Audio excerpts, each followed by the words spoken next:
Deputy Speaker, you're now recognized.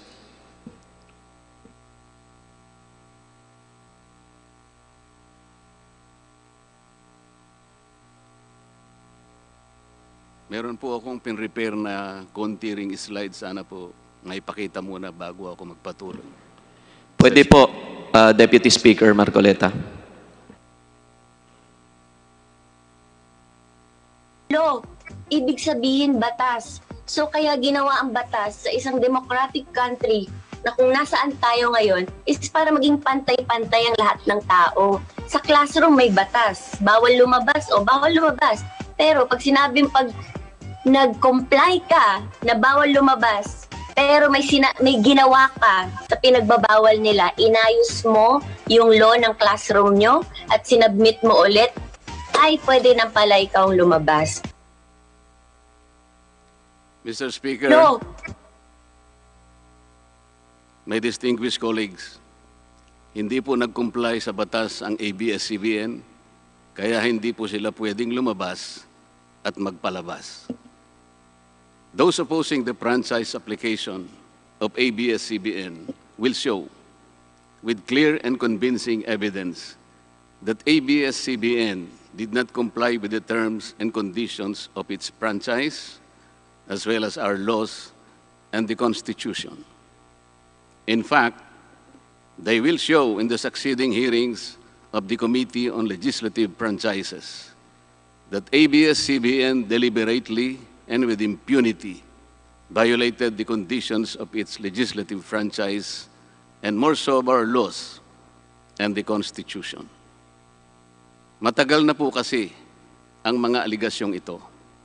Hindi mamatay-matay, lumulutang sa internet, nasa labi ng mga Pilipino. Hindi seryosong binigyan ng pansin. Bakit po? Tikom ang bibig ng may kakayahang magsiwalat nito dahil takot sa maimpluwensyang network na kayang sirain ng tao, kandidato man o hindi.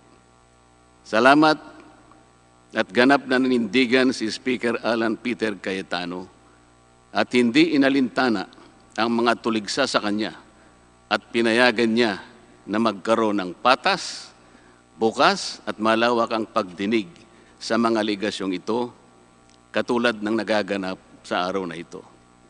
Ang banggit nga po sa John 8:32 ay ganito, "And you will know the truth, and the truth will set you free." Violation of the Constitution. Number 1, franchise is longer than 50 years. Hindi na po dapat payagan itong pagre-renew ng prangkisa ng Abs-Cbn. Dapat na pong isara ang pinto para sa kanila. Bakit po? Because the Abs-Cbn has been using the airwaves for more than 50 years. 53 years today, to be exact. Our Constitution says that Congress can grant a franchise of up to 50 years only.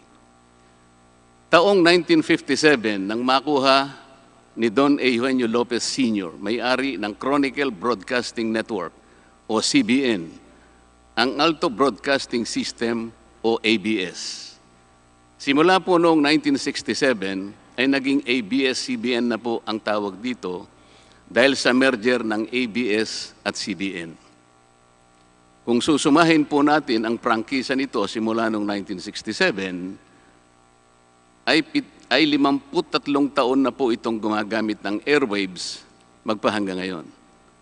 63 years naman po kung susumahin natin mula po ng pagkakakuha ng CBN sa ABS noong 1957. The Committee on Legislative Franchises should not allow itself to be used by Abs-Cbn to again circumvent the Constitution and violate the categorical 50-year limitation imposed on franchises. Hindi na po dapat buhayin muli ng Kongreso ang prangkisa ng Abs-Cbn sapagkat ayon po sa ating saligang batas, ang buhay ng prangkisa ay hindi dapat lumampas ng 50 taon. EDSA Revolution. Siguro po may mangangatwiran at sasabihin ng ganito, isinara naman ng martial law ang Abs-Cbn. Di po ba? Dapat huwag bilangin ang panahon na yon. Tanggapin po natin sandali na isinaranga ang ABS-CBN simula Setyembre 23, 1972, pagkatapos na ideklara ang martial law. Pero hindi po ba nagbukas din ito agad matapos na ito ay mabawing muli ng pamilya Lopez noong EDSA Revolution? Hindi ba't kulang-kulang 13 taon din po ang namagitan na panahon? So let's assume that we subtract 13 years from the 63 years that ABS-CBN has been in operation starting 1957, when CBN acquired ABS. Hindi ba't 50 taon din po ang magiging resulta? Ibig pong sabihin, tapos na at paso na pa rin ang prangkisa ng ABS-CBN with or without martial law. Hindi ba't sobra-sobra pa rin ito at lalabag pa rin sa ating saligang batas? Naging palasak nga noong panahon ng martial law ang kantsaw na tama na, sobra na. Subalit ang mahalagang tanong po ng taong bayan na hindi pa nasasagot magpahanggang ngayon ay kung paano biglang nabawi ng mga Lopez ang ABS-CBN mula sa pag-aari ng gobyerno pagkatapos maitalaga ang Cory administration. Sinulatan po noon ni dating Senador Lorenzo Tanyada ang Presidential Commission on Good Government na isoli na sa mga Lopez ang ABS-CBN kahit may arbitration pang nagaganap sa pagitan ng pamahalaan at ABS-CBN. Na i-turn over po agad ang istasyon ng ABS-CBN sa mga Lopez sa kabila ng wala pang pagtukoy sa tunay na pagmeme-ari nito ayon sa kautusan sa Board of Administrators na binuo sa Letter of Instruction number 1 ni Pangulong Cory Aquino. Sa ngayon po ay wala man lang mailabas na papeles tungkol dito ang PCGG. Nagbayad po ba ang ABS-CBN sa Administrasyong Cory Aquino? Nag-public bidding po ba? Bakit tila ura-urada at habang magulo pa ang lahat dahil katatapos lang ng EDSA Revolution, ay biglang napasakamay na muli ng mga Lopez ang ABS-CBN? Nakabatay po ba ito sa batas? Hindi po ba dapat sagutin ng ABS-CBN ang mga tanong na ito upang mapanagot po ang dapat na managot kung meron man? Foreign ownership. Puntahan naman po natin ang muling pagbubukas ng ABS-CBN noong 1986. Pati po kasi noong panahon yun ay may paglabag na rin sa ating saligang batas. Ano po kaya yun? Dahil Amerikano at hindi Pilipino ang may-ari at namahala sa ABS-CBN na mariing ipinagbabawal ng saligang batas. Congress should deny the franchise application of ABS-CBN for its clear violation of the Constitution, requiring 100% Filipino ownership and management of mass media companies. ABS-CBN's former president, Mr. Eugenio Gabi Lopez III, was an American citizen when he took the helm of the company in 1986 as director, then president, and then chairman in the later years. It was only in 2000 that he petitioned for recognition of Filipino citizenship and was issued a certificate of recognition as a Filipino citizen in 2002. At kahit sabihin po natin wala na ngayon sa management ng ABS-CBN si Ginoong Gabi Lopez, nagpatuloy pa rin ba sa paglabag sa saligang batas ang ABS-CBN? Opo. Dahil magpahanggang ngayon ay nagbebenta pa po sila sa mga banyaga, mga hindi Pilipino, ng pag-aari o ownership rights ng ABS-CBN. Through an intricate web of corporate layering, ABS-CBN lets non-Filipinos to own its common shares through the issuance of Philippine Depositary Receipts o PDRs. In September 1999, the ABS-CBN Holdings Corporation offered 132 million Philippine Depositary Receipts underlying the 132 million common shares of ABS-CBN. Immediately prior to the closing of the PDR's offering, Lopez Incorporated, the main stockholder of ABS-CBN Corporation, transferred 132 million ABS-CBN shares to ABS-CBN Holding Corporation, its alter ego. With the many rights afforded to the holders of these PDRs, most of whom, if not all, are foreigners, ABS-CBN Corporation virtually allowed these foreign holders beneficial ownership and potential voting rights. This is a circumvention of the strict foreign equity restriction imposed by the Constitution on mass media companies. Quite obviously, the ABS-CBN PDR instrument, a creative financial mechanism, is being used as a subterfuge to indirectly own the underlying ABS-CBN shares of stock. Violation of workers' rights under the Constitution. ABS-CBN violated the rights of its own workers. It denied them their just share in production as required by the Constitution. It committed unfair labor practices, which consequently denied its employees the benefits required by law to be provided to all employees.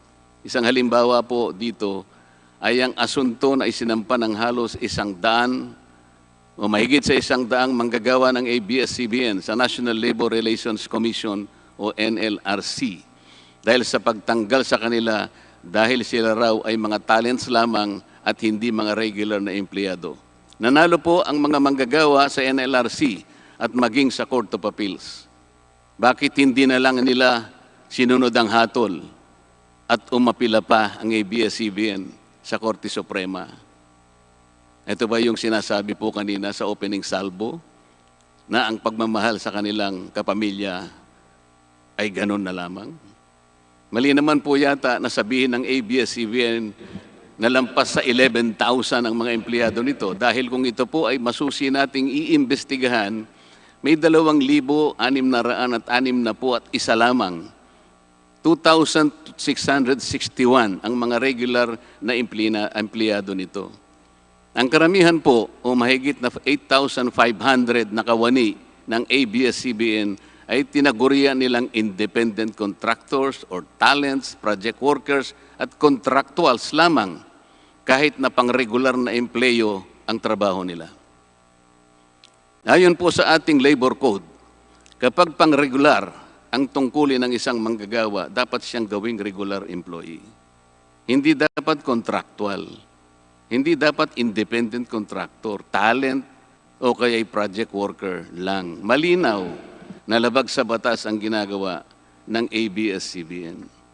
Sana ay ibalita rin po ito ng TV Patrol upang mabunyag ang libu-libong endo sa kanilang bakuran. ABS-CBN has not regularized its contractual workers and talents despite performing the functions of regular workers. It even forced some of its workers to sign employment contracts containing waiver of the right to regularization. And those who refuse were unceremoniously terminated from work.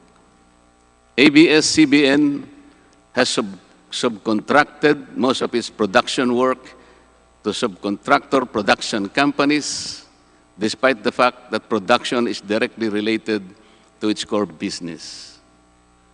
These production entities are paid minimally, whose workers obviously get lesser benefits and take-home pay compared to ABS-CBN's regular employees. And yet, the profit generated by ABS-CBN from its independent production companies appear greater than its expenses, especially those expenses that are even deductible for income tax purposes.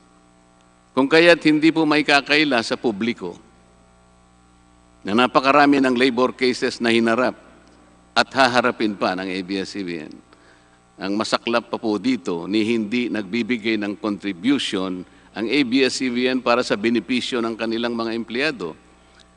Dahil po sa 2,661 lang ang regular employees nito, ang mga ito lang ang may benepisyo. Ang iba po na mahigit 8,500 na nagtatrabaho sa ABS-CBN ay wala po ni katiting na government-mandated benefits na natatanggap katulad ng SSS, PhilHealth o kaya Pag-ibig.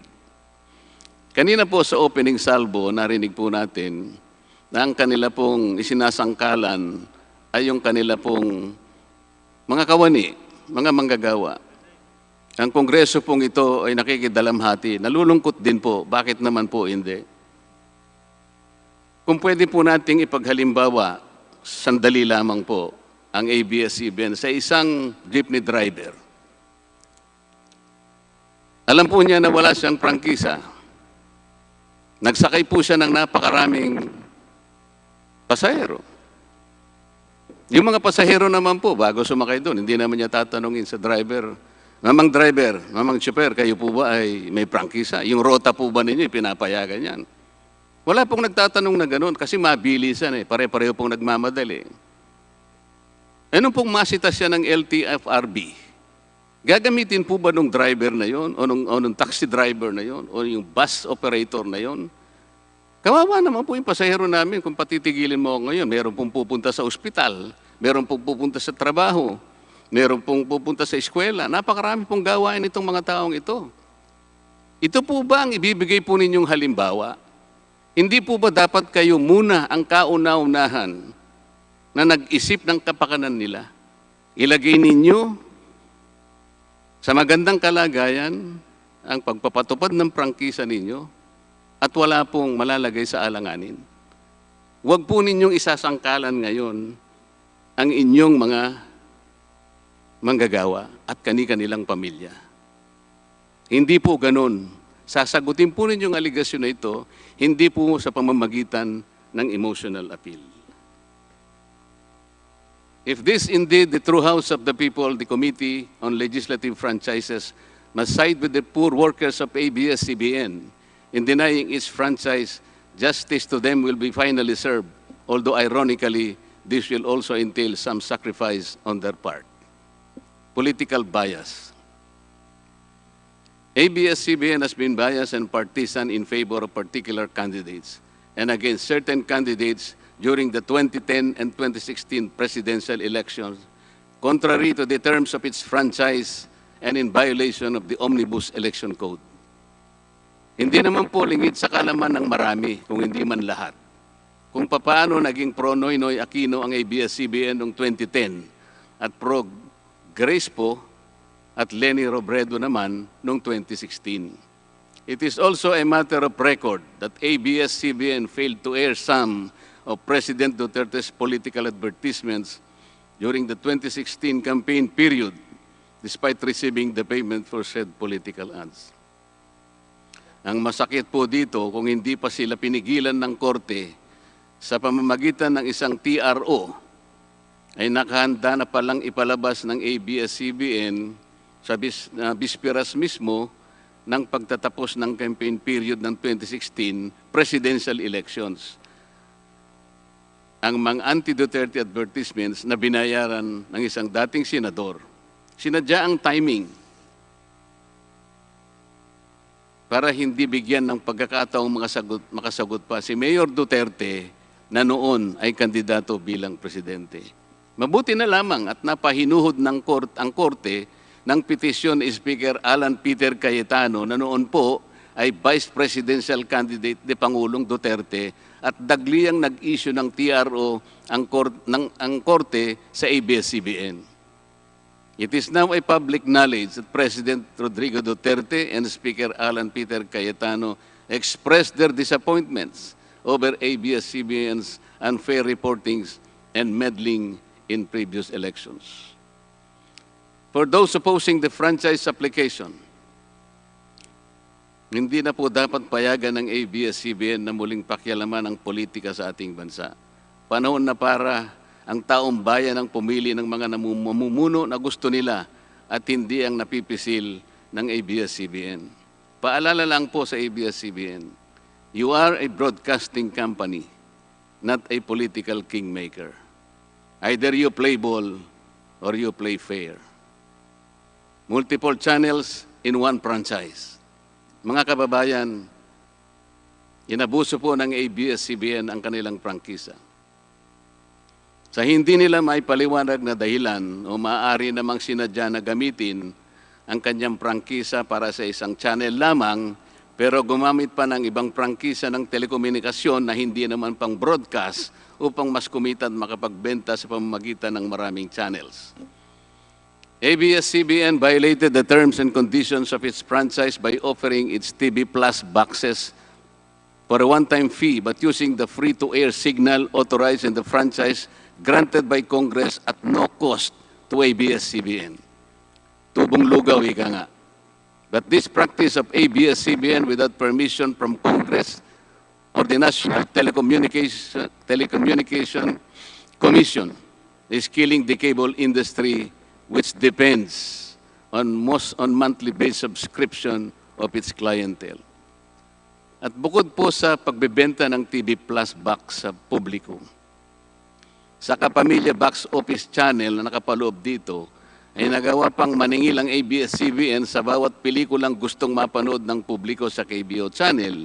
Ibinenta na nga ang TV Plus box, ibinenta pa rin ang mga palabas na pwedeng mapanood sa TV Plus box. Dobleng tubong lugaw na po ito. Hindi po saklaw ang mga ito sa prangkisa na ipinagkaloob ng Kongreso sa ABS-CBN.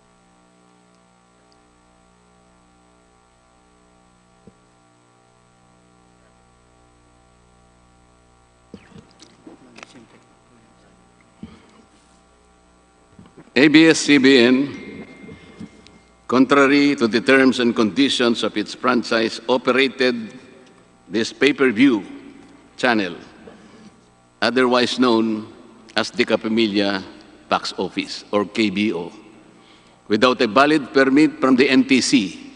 And despite NTC's order to refrain from operating a PPB until the issuance of an appropriate guideline for the same, ABS-CBN continued its operation until the expiration of its franchise on May 4, 2020. Tax evasion. ABS-CBN also violated the terms and conditions of its franchise by engaging in tax avoidance schemes, which deprived the government of the much-needed revenue. It used its wholly owned subsidiary, Big Dipper Digital Content and Design, Inc., a PESA-registered company, as tax shield. Its main customer is ABS-CBN Hungary. And because of this unconscionable tax avoidance scheme, ABS-CBN alleged effective tax rate in 2018 was at negative 5%. This means that ABS-CBN managed to avoid paying taxes in 2018. Bakit po ang GMA7 na hindi naman kasing laki o kasing yaman ng ABS-CBN ay nakapagbayad ng buwis sa pamahalaan ng 1.6 billion pesos noong 2018? Samantalang ang malaalamat na ABS-CBN ay walang binayarang buwis. Bakit naman nakalibre ang ABS-CBN noong 2018 sa negative income tax nila na 84 million? Ibig sabihin po nito ay may tax credit pa ang ABS-CBN at ang gobyerno pa ang lumalabas na may utang dito. Wala pong pagkakaiba ito, mga kababayan, sa isang taong nangutang sa tindahan, binigyan pa ito ng sukli. In 2019, ABS-CBN again did not pay its rightful taxes. It avoided this by entering into compromise agreement with the Bureau of Internal Revenue, with the latter accepting the settlement of 152 million pesos plus from ABS-CBN, equivalent to only 40% of its assessed deficiency in income tax, value-added tax, and documentary stamp tax payments. But this is only one among the 4 other cases lodged by the BIR at the Court of Tax Appeals, all of which were also settled by compromise. Bakit po ganun? Hindi po ba nando sa prangkisa ng ABS-CBN na babayaran nila lahat ang rightful taxes? Kinakailangan po bang sila ay habla pa ng BIR bago sila mapilitang makapagbayad lamang kahit sa settlement lamang? Ang linaw po ng kanilang prangkisa na babayaran lahat ang kaukulang buwis. Bakit kailangan pong sila ihabla at idemanda pa ng BIR para lamang sila ay makapagbayad?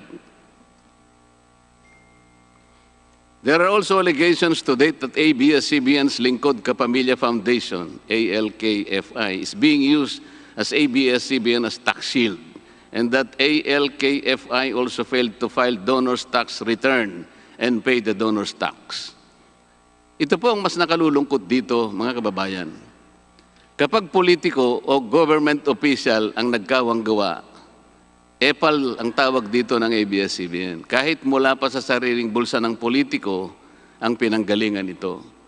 Pero kapag ito ay galing sa lingkod kapamilya, puro pangalan ng ABS-CBN ang kanilang pinangangalandakan, katulad po ng nakita natin ngayon.